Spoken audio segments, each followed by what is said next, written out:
مشکل ہے.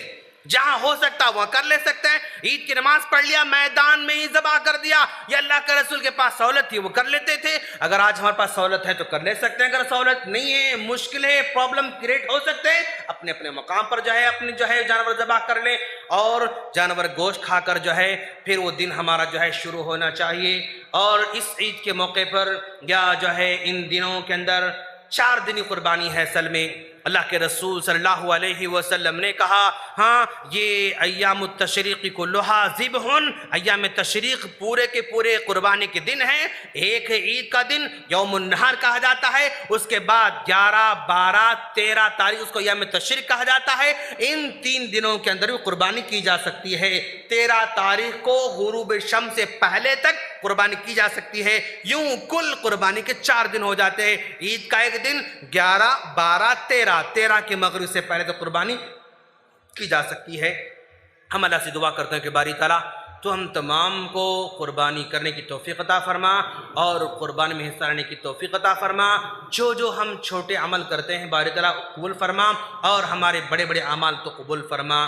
آخر میں ایک بات میں جو ہے آپ لوگوں سے کہنا چاہ رہا ہوں کہ ماشاءاللہ جو ہے کافی اصرار کے بعد, جیسا کہ بہت سارے پیرنٹس کے اصرار تھا کہ مسجد عباد الرحمن کے اندر سنڈے کلاس کا جو ہے متعین کیا جائے, تو ماشاءاللہ اللہ کے فضل و کرم سے آپ کی دعاؤں سے اور آپ کے تعاون سے ماشاءاللہ اس مسجد عباد الرحمن میں 18 سپٹمبر سے, عید کے بعد سے 18 سپٹمبر سے انشاءاللہ ہر سنڈے کو کلاس منعقد کی جا رہی ہے.